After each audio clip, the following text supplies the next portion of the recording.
전능하신 하나님 아버지, 오늘 이 시간 말씀을 들을 수 있고 찬양을 드릴 수 있는 시간을 가질 수 있어서 감사드립니다. 오늘 찬양과 예배를 통해 우리의 영혼이 주님 앞에 서기를 원합니다. 저희 삶 가운데서 아버지의 은혜와 사랑이 없으면 살 수가 없습니다. 그 모든 사랑과 은혜로 예수 그리스도를 통해서 저희를 살려주시고 인도해 주셔서 감사드립니다. 저희에게 아버지의 말씀의 참 뜻을 깨닫고 아버지께 순종할 수 있는 믿음을 주시기에 기도합니다. 예수 그리스도의 이름으로 기도드립니다. 아멘. 네, 아멘. 할렐루야. 저희 이 시간 찬양 드리는 시간을 갖겠습니다. 저희 첫 곡은 오직 예수뿐이네 찬양하겠습니다.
신들의 바꿀 수도 없고 작은 고난에 지쳐도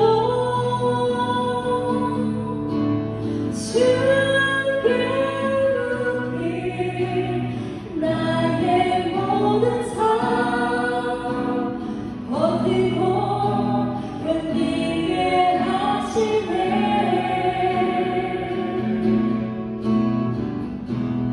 은혜 아니면 살아갈 수가 없네. 나의 모든 것 다 주께 맡기니 참된 평안과 위로 내게 주신 주 예수 오직 예수뿐이 내게 크신 교회 크신 교회 바꿀 수도 없고 작은 고난에 지쳐도 주께 높이 나의 모든 삶 버티고 견디게 하시네.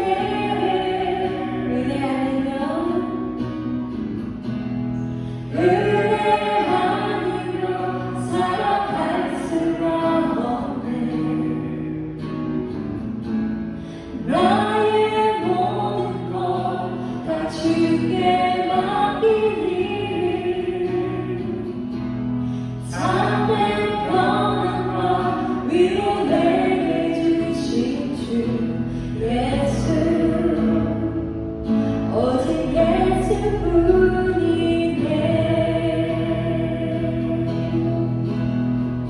아멘. 바로 이어서 다 같이 이제 마음속에 근심 있는 사람 찬양하겠습니다. 박수 치면서 찬양하겠습니다.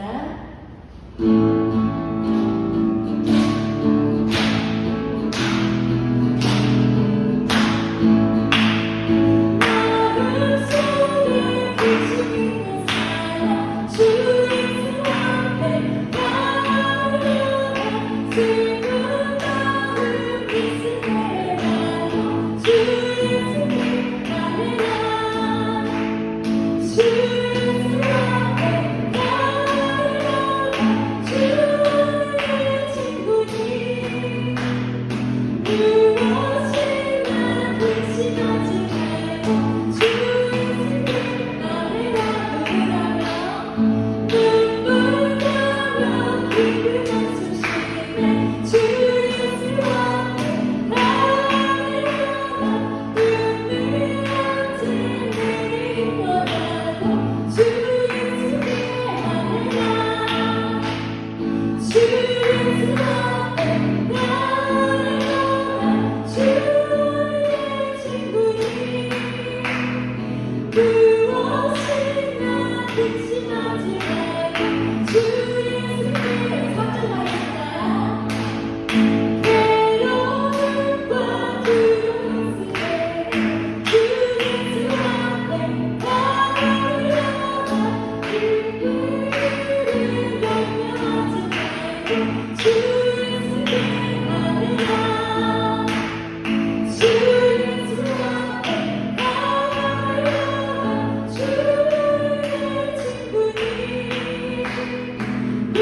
무엇이나 근심하지 말고 주 예수님 아니라 주 예수 앞에 나아가 주의 친구니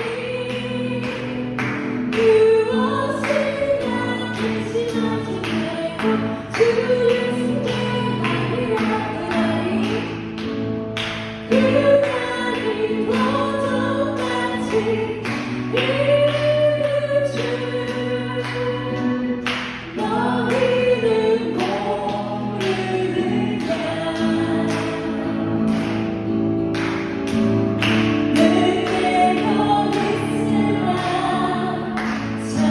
이름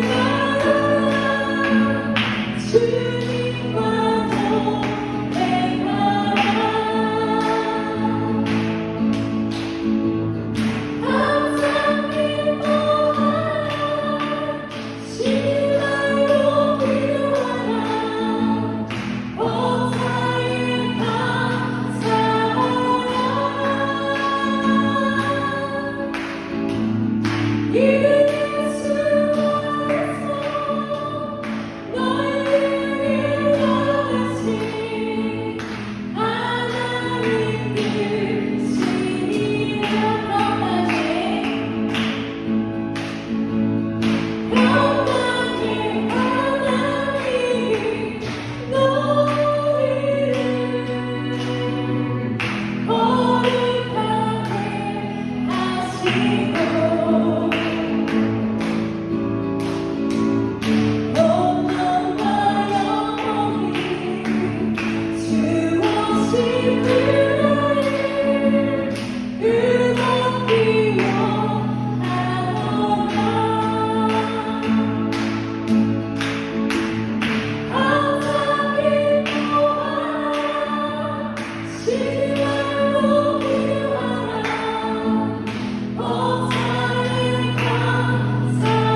함께 묵상하시겠습니다. 여호와는 나의 목자시니 내가 부족함이 없으리로다. 그가 나를 푸른 초장에 누이시며 쉴 만한 물가로 인도하시는도다. 내 영혼을 소생시키시고 자기 이름을 위하여 의의 길로 인도하시는도다. 내가 사망의 음침한 골짜기로 다닐지라도 해를 두려워하지 않을 것은 주께서 나와 함께 하심이라. 주의 지팡이와 막대기가 나를 안위하시나이다. 주께서 내 원수의 목전에서 내게 상을 베푸시고 기름으로 내 머리에 바르셨으니 내 잔이 넘치나이다. 나의 평생의 선하심과 인자하심이 정녕 나를 따르리니 내가 여호와의 집에 영원히 거하리로다. 아멘. 우리 시간 다 같이 일어나셔서 사도신경으로 신앙 고백하시겠습니다. 앞에 나와 있는 PPT 참조해서 한 문장 한 문장 기도하는 마음으로 함께 고백하시겠습니다. 전능하사 천지를 만드신 하나님 아버지를 내가 믿사오며 그 외아들 우리 주 예수 그리스도를 믿사오니 이는 성령으로 잉태하사 동정녀 마리아에게 나시고 본디오 빌라도에게 고난을 받으사 십자가에 못 박혀 죽으시고 장사한 지 사흘 만에 죽은 자 가운데서 다시 살아나시며 하늘에 오르사 전능하신 하나님 우편에 앉아 계시다가 저리로서 산자와 죽은 자를 심판하러 오시리라. 성령을 믿사오며 거룩한 공회와 성도가 서로 교통하는 것과 죄를 사하여 주시는 것과 몸이 다시 사는 것과 영원히 사는 것을 믿사옵나이다. 아멘. 모두 착석해 주세요. 교회 소식입니다. 오늘 교회에 모이신 모든 성도님들을 주님의 이름으로 사랑하고 축복합니다. 새생명교회 주 예배 시간은 오전 11시입니다. 미리 오셔서 오늘의 말씀을 묵상하시고 기도로 예배를 준비해 주시기 바랍니다. 헌금 시간은 따로 순서에 없으니 예배가 끝나고 돌아가시는 길에 문 앞에 모여서 헌금 안에 헌금해 주시기 바랍니다. 오늘의 본문 말씀입니다. 베드로전서 2장 1절에서 3절 말씀입니다. 1절 말씀입니다. 그러므로 모든 악독과 모든 기만과 외식과 시기와 모든 비방하는 말을 버리고 갓난아기들 같이 순전하고 신령한 젖을 사모하라. 이는 그로 말미암아 너희를 구원의 이름으로 자라게 하려 함이라. 너희가 주의 인자하심을 맛보았으면 그리하라. 아멘. 할렐루야. 오늘도 말씀을 찾아 새생명교회에 찾아주신 우리 성도님들을 주님의 이름으로 환영하고 축복합니다. 우리 이 시간 옆 사람과 한번 인사할까요? 주님의 이름으로 환영하고 축복합니다. 옆 사람과 인사해주세요. 오랜만에 뵙는 분들 계시네요. 반갑습니다. 자, 지난 시간 우리는 성령의 사람, 자유인이라는 제목을 가지고 함께 교제를 나눴습니다. 우리 지난 시간에 복습할 겸 우리 질문 한 가지 나누도록 하겠습니다. 지난 시간에는 성령의 사람과 자유인 이 두 사람이 나왔는데 여기서 이 성령의 사람과 자유인이 대상하고 있었던 것은 무엇이었죠? 누가 성령의 사람이고 누가 자유인이었습니까? 한번 속으로 대답해 보세요. 네, 주님과 연합된 우리 성도들이 바로 성령의 사람이고 자유인이었습니다. 그렇다면 주님과 연합된 저 성도란 무엇일까요? 성도란, 제가 질문하는 거 있어서 한번 계속 답장해 보세요. 속으로 한번 정의해 보세요. 성도란 무엇인가? 성도란, 이렇게 추상적인 이미지로만 이렇게 흘리지 마시고 객관적으로 머릿속에 하나하나 나열해 보세요. 성도란 이런 것이다, 성도란 이런 것이지, 이렇게 한번 머릿속에 한번 정리해 보시길 바랍니다. 성도란, 간혹 이 성도라는 호칭을 가볍게 이렇게 추상적으로만 이해하고 있어서 이 성도의 호칭을 가볍게만 여기는 경우도 있는데, 이 성도라는 성어는 단순히 직분을 아직 얻지 못한 초신자들을 통칭하는 단어만은 아닙니다. 성도란 하나님과 연합된 거룩한 이들, 하나님 나라에 초청받아 세상과 구별되어진 이들을 성도라고 합니다. 헬라어 원에서도 성령이라는 표현, 푸뉴마 하기오스라는 표현과 그 하기오스, 성령에 쓰인 헬라어 단어와 성도는 같은 단어를 사용하고 있습니다. 그만큼 거룩하고 순결한 이들이 바로 성도라는 것이죠. 천주교에서는 베드로나 바울, 안드레와 같이 예수님의 제자들의 이름 앞에 세인트 폴, 세인트 페트로와 같이 세인트라는 성어를 붙이곤 하는데, 여기서의 이 세인트가 바로 성도를 의미하는 단어입니다. 근데 우리 개신교에서는 특정한 인물, 예수님의 제자라든지 기독교계의 한 획을 그은 그러한 대단한 인물들 뿐만이 아니라 교회에 모인 모든 성도님들을 모두 세인트, 성도라고 칭합니다. 우리 김숙자 세인트 이렇게 될 수도 있고요. 세인트 모두 한 사람 한 사람이 지금 세인트, 성도님들이십니다.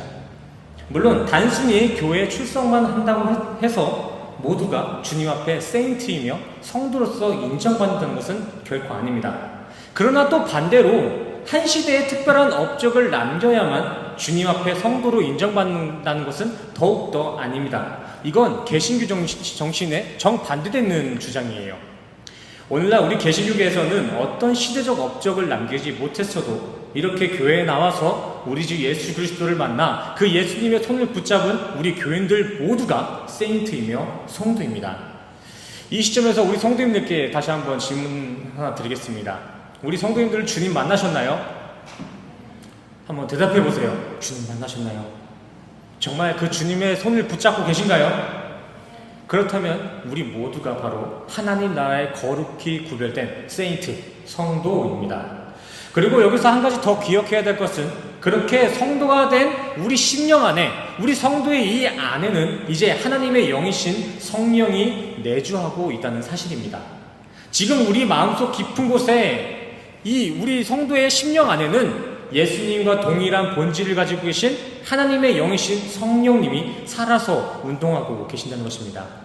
진정 우리가 주님으로부터 인정받은 그 성도가 맞다면 우리 모두, 성도들 모두의 심령 가운데는 성령님이, 그리고 예수님이, 하나님이 하나의 본질로 우리 마음속에 자리 잡고 있다는 것입니다. 이렇게 어마어마한 의미의 메시지를 담고 있는 단어가 바로 성도입니다. 그리고 그 성도가 바로 여기에 모이신 우리 세진명 교인들입니다. 성도가 된 우리는 보혜사 성령님의 영생의 에스코트를 받고 있다고 생각하면 됩니다. 영생의 에스코트.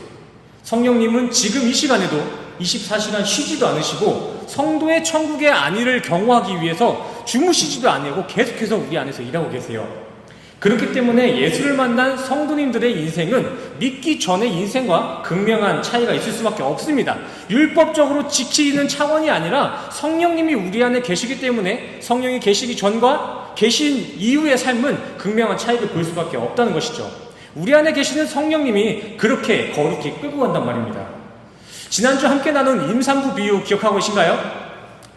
임산부 비유, 아이를 베고 있는 임산부의 비유. 남자와 여자가 사랑을 나누면 그 여자의 몸에는, 그 사람의 몸에는 생명이 잉태되어지듯이 우리의 심령이 말씀을 마주하게 되면 우리의 심령 안에는 성령이라는 하나의 존재가 내주하게 된다는 것입니다. 뭐 성령이라고 해서 공중을 떠다니는 허황된 어떤 영적인 기운으로만 착각하고 계시면 안 됩니다.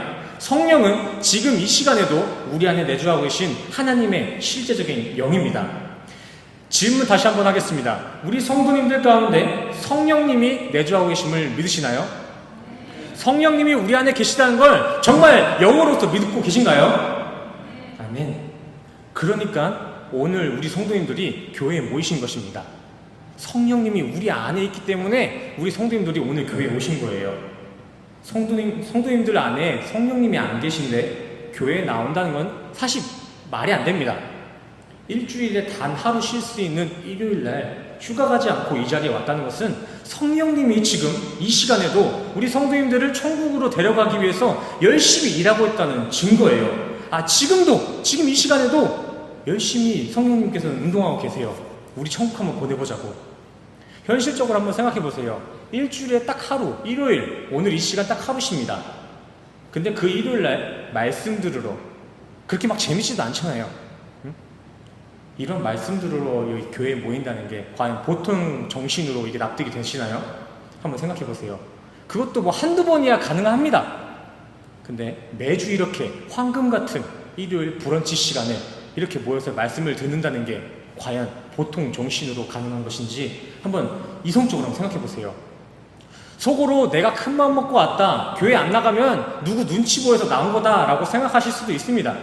하지만 성도님들이 아침에 일어나셔서 교회에 발걸음을 옮기게끔 의지를 발동시킨 것 자체가 성도님들의 결정사항이 아니라 성령님의 열심입니다.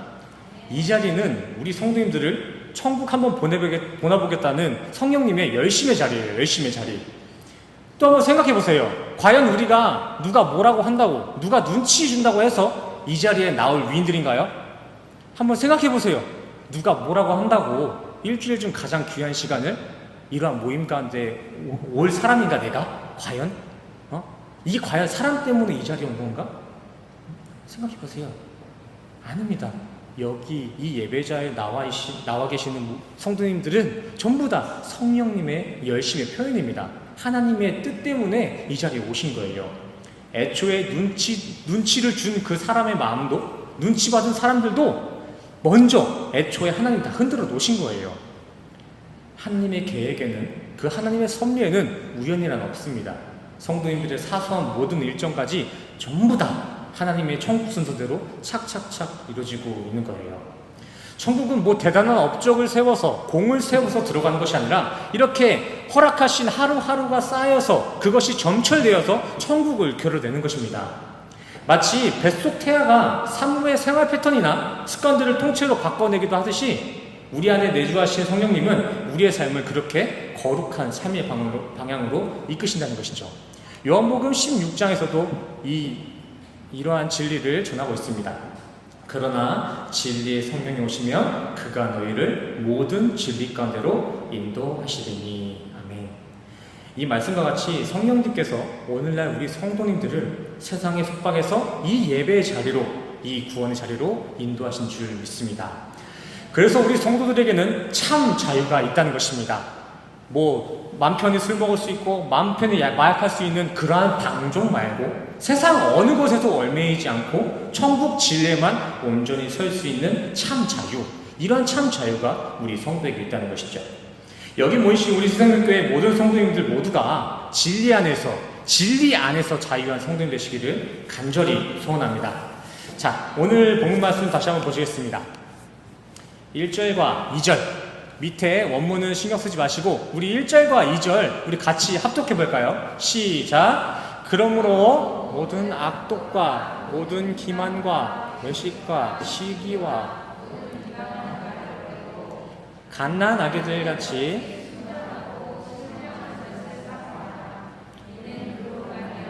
너희로 구원에 이르도록 자라게 하려 합니다. 아멘. 말씀을 읽어보셔서 인지하셨겠지만 오늘 설교 말씀은 지난 교재에 이어지는 내용입니다. 지난 시간과 똑같이 아이를 잉태한 산모의 이야기가 나올 거예요. 임신된 뱃속의 아이는 그 뱃속에서도 그 태 안에서도 엄마의 영양 공급을 받아 먹으며 생을 이어가지만 세상에 빛을 나고도 아이가 출산되고 나서도 그 아이는 엄마의 영양 공급에 계속해서 기생하여 성장합니다. 다들 잘 아시겠지만 우리 인간의 아이들, 이 아이는 그냥 낳기만 하면 알아서 잘 자랄 수 있는 존재가 아닙니다. 어머님들의 얘기에 따르면은 아이는 배 안에 있을 때보다 배 밖으로 나왔을 때 신경을 더 많이 써줘야 된다. 아니, 더 많이 쓰인다라고 말씀하시더라고요. 그렇다면 이렇게 태어난 아이의 성장 과정 중 가장 예민하게 케어해줘야 될 부분은 무엇일까요? 한번 어머님들 본인의 한번 경험을 되돌아보면서 아이한테 가장 잘 케어되어야 될 부분이 무엇인지 한번 생각해 보시기 바랍니다. 금방 태어난 갓난아기에게 가장 잘 케어해줘야 될 부분이 무엇이지? 어떻게 잘 보살펴줘야 되지? 아이를 잘 씻겨주고 잘 재워주는 케어도 정말 중요하겠지만 아기가 커가는 데 있어 가장 중요한 부분은 뭐니 해도 영양 공급이 아닐까 싶습니다. 그래서 어머니들은 아이가 배에 있을 때에도 아이에게 해가 끼칠까봐 음식을 가려 드셨지만 아이가 배 밖에 나와서도 모유수유, 그 아이에게 영양 공급을 해야 되기 때문에 아이에게 해가 될 수 있는 음식을 아직도 끊고 계십니다. 물론 끊어내는 그 음식의 항목에 있어서는 조금 상이한 부분들이 있겠지만 그 단식의 동기, 그 좋아하던 음식들을 끊어낸 그 동기는 모두 아이의 건강에 초점이 맞춰 있을 거라고 확신합니다. 엄마들은 아이가 건강하게 자라는 마음으로 식단 조절을 했을 거라는 것입니다. 이런 부모의 선한 마음은 우리로 하여금 하나님의 마음을 조금이나마 감지하고 인지할 수 있게 도와주는 장치인 것 같습니다. 오늘 본문에도 보시면 하나님께서도 자녀를 향한 부모의 마음과 같이 자신의 천국 백성들이 흠없고 정결한 모습으로 영적으로 건강하게 살아가길 원하는 마음으로 성도들에게 이러한 메시지를 남기십니다. 그러므로 모든 악독과 기만과 외식과 시기와 모든 비방하는 말을 버리고 단식하고 갓난아기들같이 순전하고 신령한 젖을 사모하라. 이는 그로 말미암아 너희로 구원에 이르도록 자라게 하려 함이라. 아멘. 하나님은 오늘 이 본문을 통해 성령으로 거듭난 어린아이와 같은 우리 성도들에게 이렇게 메시지하고 계신 것입니다. 성도야, 이전에 세상에 취했던 더러운 것들은 이제 모두 버리고 이제 신령한 양식을 사모해라. 그래야 너가 건강할 거야. 그래야 너가 구원받는다. 구체적으로 항목을 나눠보면 두 가지 말씀으로 전달되고 있죠. 첫 번째 1절과 두 번째 2절. 첫 번째 악독과 기만과 외식, 시기, 비방하는 말. 두 번째 순전하고 신령한 젖. 아멘. 순결한 하나님 백성으로 살아가는 데 있어서 첫 번째 항목들은 철저히 관리되어져야 합니다.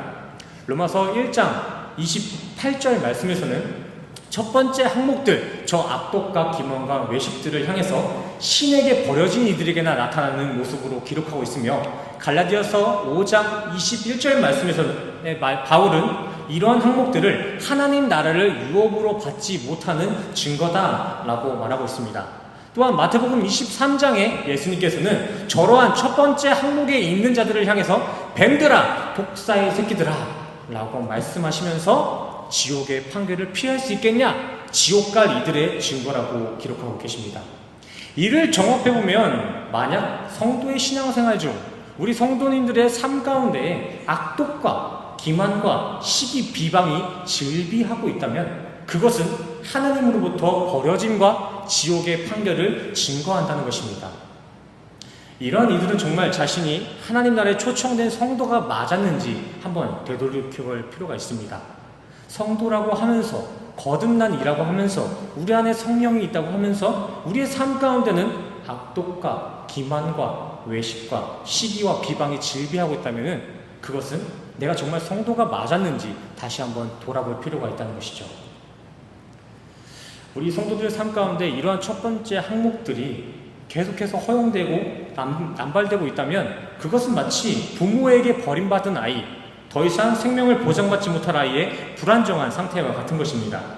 극단적인 예가 될 수도 있겠지만 이러한 성도의 방종은 성장기 아이에게 술을 허용하는 것과 같이 위험한 상태로 방치되는 것과 같은 것입니다. 그러기에 하나님은 바울의 입을 통해 분명히 말씀하십니다. 그러한 악한 것들은 파스, 모든입니다. 모든 그러한 악한 것들은 싸그리 다 집어치워라, 벗어 던져라. 원어적인 해석이 그렇습니다. 저런 악독들과 기만과 외식과 시기, 이런 모든 것들은 집어치워라, 벗어 던져라. 여전히 우리의 삶 가운데, 우리 인생 가운데 악독이 남아있고 기만과 외식과 시기와 비방이 있으신 분 계십니까? 돌이켜보니까 이거 내 얘기야 막. 내 삶에 저런 게 진짜 즐비한데 어떡하지? 라고 고민하시고 계신 분 계십니까? 너무 걱정하지 마십시오. 지금 이 자리에 벗어 던지시길 바랍니다. 이 자리에 모두 집어치우시면 돼요. 성도에게 첫 번째 항목은 어떤 변명도 핑계도 통하지 않습니다. 이유 불문 첫 번째 저 항목들은 성도의 인생 가운데 있어서는 안 되는 거예요. 산모에게 음주와 또 담배가 허용될 수 있습니까? 없습니다. 어떠한 이유 불문입니다. 아이를 가진 산모에게는 금연은 필수 항목이잖아요. 똑같은 거예요. 우리 안에 성령이 계신다면은 그 성령의 해가 끼치는 행위는 있어서는 안 된다는 것이죠. 허용돼서는 안 되는 거예요. 이어서 하나님은 바울의 입을 통해 우리 거듭난 성도들이 취해야 할 것 또한 말씀으로 기록해 두었습니다. 2절, 아이들과 같이 구원에 이르게 하는 순전하고 신령한 젖을 사모하라. 아멘. 우리는 첫 번째 항목, 저 악덕과 시기, 외식, 비방을 모두 버리고 순전한 저 신령한 젖을 사모해야 합니다. 원어에 따르면은 우리 성도는 그 신령한 복에 사랑에 빠져야 한다라고 나와 있습니다. 그것도 어린아이와 같이 신령한 젖에 사랑에 빠져야 합니다. 왜 바울은 우리 성도들에게 그러한 어린아이와 같은 순전한 사랑을 요구했을까요? 어린아이에 대한 내용은 예수님의 설교에도 반복되어 언급될 만큼 정말 중요한 부분입니다. 자, 먼저 인간의 성장 과정 간단히 이렇게 그림 보시겠습니다. 보세요. 인간의 성장 과정은 태어남과 동시에 엄마의 품만을 의지하는 자연의 그 순리를 따르다가 시간이 갈수록 부모로부터의 완전한 독립을 이뤄갑니다. 시간이 지날수록 부모의 품을 떠나가는 게 인간의 자연스러운 생리입니다. 허나 인간의 영적 성숙 과정은 이와 정반대이죠. 세상에 태어나자마자 인간은 하나님의 존재를 알지도 인지하지도 못하고 살아가다가 서서히 신앙생활을 통해 하나님의 존재를 인지하고 기억하며 나중 돼서야 결국 하나님만을 의지하는 갓난아기의 모습으로 돌아갑니다. 하나님은 바로 이러한 점들을 두고 성도들에게 어린아이와 같은 순전함으로 신령한 젖을 사모하라 라고 말씀하신 것입니다. 인간에게 주어진 그 육의 순리대로는 도저히 구원 승산이 없기 때문에 역순으로 어린아이와 같은 순전함을 요구하신 것입니다. 하나님 아버지께서는 이것저것 냉철히 계산해보고 수지타산이 좀 맞았을 때 그제 돼서야 신령한 것을 쳐다보는 계산적인 어른의 신앙생활이 아니라 신령한 양식이라면 물불 가리지 않고 계산하지 않고 입을 들이밀고 보는 어린아이 같은 성도, 신령한 양식에만 온전히 기생하며 살아가는 순전한 성도의 모습을 구원받을 성도의 모습으로 바라보신다는 것입니다. 우리 성도님들 기억하시길 바랍니다. 구원에 이르는 성도의 모습은 신령한 양식이라면 물불 가리지 않는 어린아이와 같은 성도, 온전히 신령한 양식에만 기생하는 성도입니다.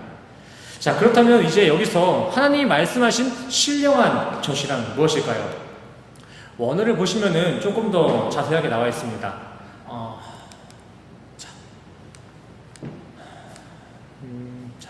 원어를 보시면은 조금 더 그 의미가 선명할 거예요. 헬라 원어에서는 이 신령한 젖에 로키코스와 갈라라는 단어를 사용하는데 이 표현은 원어 해석상 영적인 공급을 의미하고 그리스도의 말씀 공급을 의미하는 단어입니다. 원어 해석을 적용해보면 오늘 본문의 사도 바울은 새롭게 거듭난 우리 성도들에게 어린아이와 같이 순전한 모습으로 그리스도의 공급에 기생하며 그리스도의 영적인 말씀을 사랑하라 라고 메시지하고 있는 것입니다. 온전히 주님의 말씀에 기생하는 성도들이 구원을 이룰 수 있다는 것입니다. 이러한 해석은 저의 자의적인 해석이 아닙니다. 성경은 이와 같은 맥락을 반복하면서 그리스도가 진정 성도의 신령한 양식임을 강조하고 있습니다. 먼저 요한복음에 있습니다. 요한복음, 내가 곧 생명의 떡이라. 내가 하늘에 산 떡이며 생명의 떡이다. 이 떡을 먹으면 영생하리라. 내 살이 참된 양식이고 내 피가 참된 음료다. 내 살을 먹고 마시는 사람은 영원한 안식을 누릴 것이다. 고린도전서에도 나와 있죠. 다 같은 신령한 음식을 먹으며 다 같은 신령한 음료를 마셨으니 이는 그들을 따르는 신령한 반석으로부터 마셨음에 그 반석은 곧 그리스도시라. 아멘. 예수 그리스도만이 우리 성도들의 영생을 책임질 신령한 양식이라는 것입니다. 아니 근데 우리가 어떻게 예수 그리스도를 먹을 수 있을까요? 어떻게 예수를 먹을 수 있을까요? 예수의 시체라도 뜯어 먹어야 될까요? 상당히 유치한 대답이지만 성경에 보시면은 예수님이 자신을 떡이라고 소개했을 그 당시에 있었던 유대인들은 아 진짜 예수를 뜯어 먹어야 되나? 이러한 생각도 했다고 합니다. 근데 우리도 정말 그렇게 예수를 뜯어 먹어야 될까요?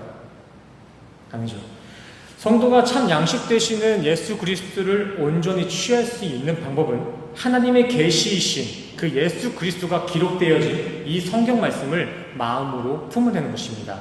성경을 읽고 묵상하고 마음으로 품어내는 것, 이것이 예수를 먹는 거예요.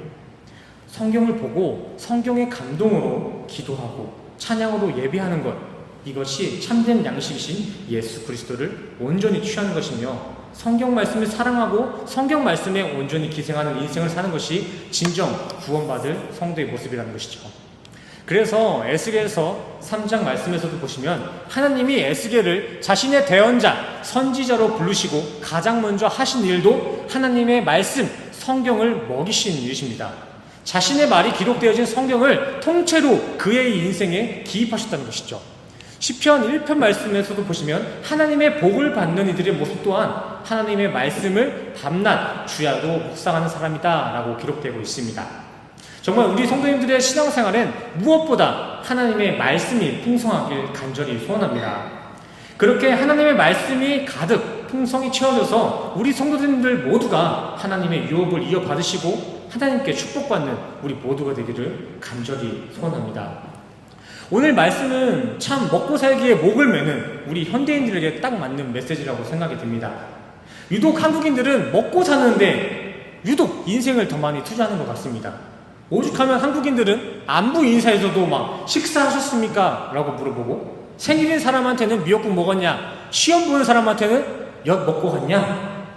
또 싸울 때도 똑같잖아요. 너 나이 몇 살 먹었어? 응? 나이를 어디로 먹은 거야? 이렇게 따지고 형편을 물어볼 때도 어떻습니까? 요즘 먹고 살만해? 이렇게 물어봅니다.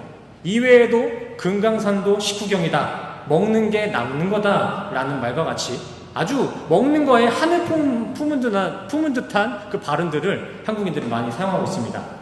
이렇게 한국에는 이러한 문화가 형성될 만큼 먹는 거에 목숨을 걸고 있는 것 같습니다.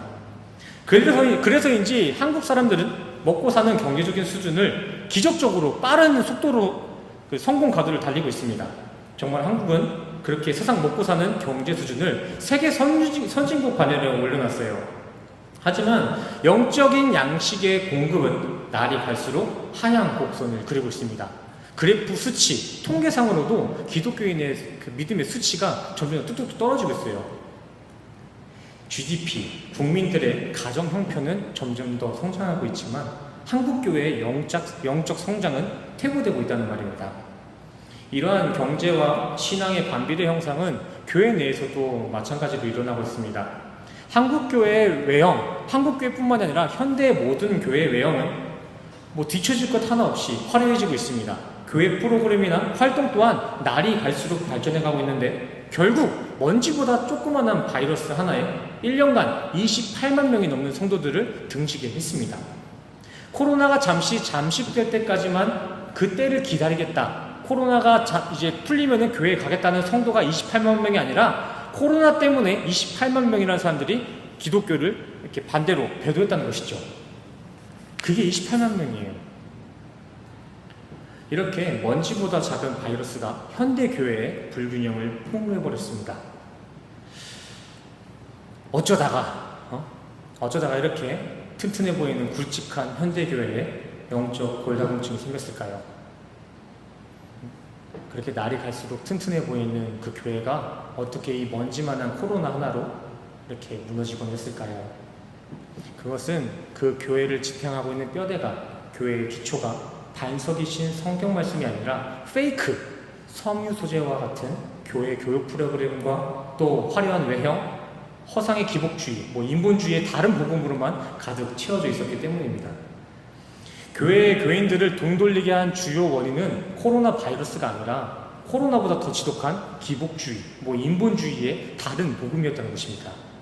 세상 먹고 사는데 즉각 응답해 주시는 주님, 고난과 핍박은 있을 수가 없다는 무당 신앙인들이 현대 교회가 가지고 있는 영적 골다공증의 가장 큰 원인이었다는 것입니다. 그냥 허우대만 멀쩡했던 거예요.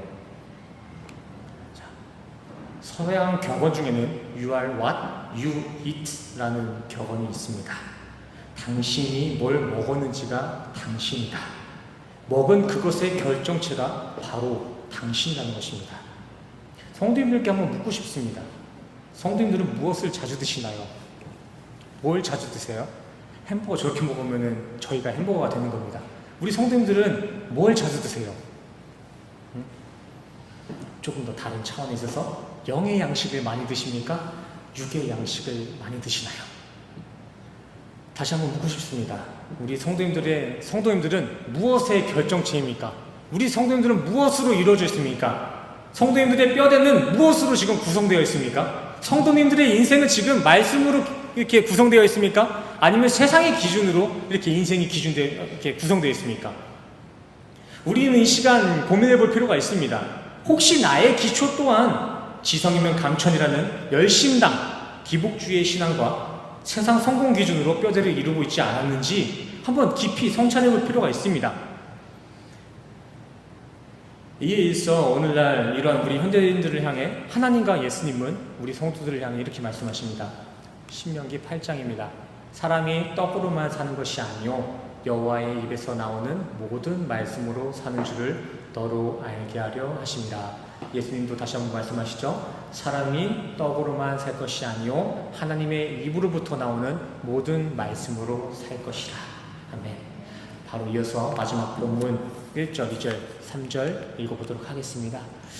그러므로 모든 악독과 모든 기만과 외식과 시기와 모든 비방하는 말을 버리고 갓난아기들 같이 순전하고 신령한 젖을 사모하라. 이는 그로 말미암아 너희로 구원에 이르도록 자라게 하려 함이라. 오늘 핵심은 3절입니다. 너희가 주의 인자하심을 맛보았으면 조건입니다. 주의 인자하심을 맛보았으면 그리하라. 너네가 정말 성령을 품고 있는 주님의 성도가 맞다면, 정말 너희가 하나님 베푸시는 인자하심을 경험한 그 성도가 맞다면 너희는 이전에 즐기던 악독과 기만과 외식, 시기, 비방을 버리고 하나님의 말씀, 그리스도의 영적 말씀에만 온전히 사랑하며 기생하라. 이것이 진짜 성도이고 진짜 구원받을 성도의 모습이라는 것입니다. 성령이 내주하고 계시는 우리 성도님들의 신앙생활 가운데서는 모든 악독과 외식, 시기, 비방은 모두 사라지고 구원을 주시는 예수 그리스도의 말씀의 공급만이 가득 흘러넘치기를 간절히 소원합니다. 오늘 설교를 준비하면서 분량이 너무나 많았어요. 수십 장이 나오더라고요. 단어 하나하나 계속 알려드려야 되는데 이러다가는 진짜 날밤을 새겠다라는 생각이 들어서 지금 간략하게 이렇게 줄여봤는데 나중에 사경에 할 수 있는 그런 기회가 있을 때 제가 한 단어 한 단어 다시 한번 설명해 나가도록 하겠습니다. 우리 마지막으로 옆 사람과 인사할까요? 우리 옆 사람과 이렇게 인사하겠습니다. 천국에서도 만납시다. 네. 천국에서도 만나시길 간절히 소원합니다. 아멘. 아멘. 말씀을 통해 우리에게 주신 그 감동을 가지고 또 우리가 가지고 있는 그 기도의 제목을 가지고 우리 이 시간 찬양하며 기도하는 시간 갖겠습니다. 우리 함께 하실 찬양은 주가 보이신 생명의 길입니다. 주님의 섭리를 믿습니다. 주님의 계획하심을 믿습니다라는 믿음의 고백을 가지고 주가 보이신 생명의 길 함께 찬양하시고 가지고 있는 기도 제목 함께 나눠보도록 하겠습니다. 먼저 주가 보이신 생명의 길 함께 찬양하시겠습니다. 기도하는 마음으로 찬양하시다. 주가 보이신 생명의 길, 주가 생명의 길 나 주님과 함께 상한 마음을 드리며 주님 앞에 나아가리 나의 의로움이 되신 주 그 이름 예수 나의 길 되신 이름 예수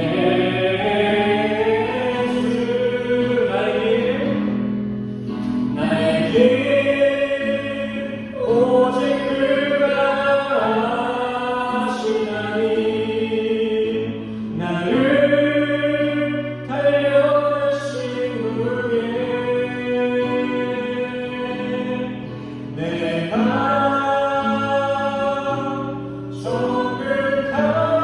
정끝까지 나로 우리 처음부터 다시 한번 찬양할까요? 주가 보이신 생명의 길 주가 보이신 생명의 길나 주님과 함께 상한 마음을 드리며 주님 앞에 나아가니 나의 의로움이 되신 주 그 이름 예수 나의 길 되신 이름 예수 나의 길 오직 주가 아시나니 나를 달려가신 그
아멘. 함께 기도하시겠습니다.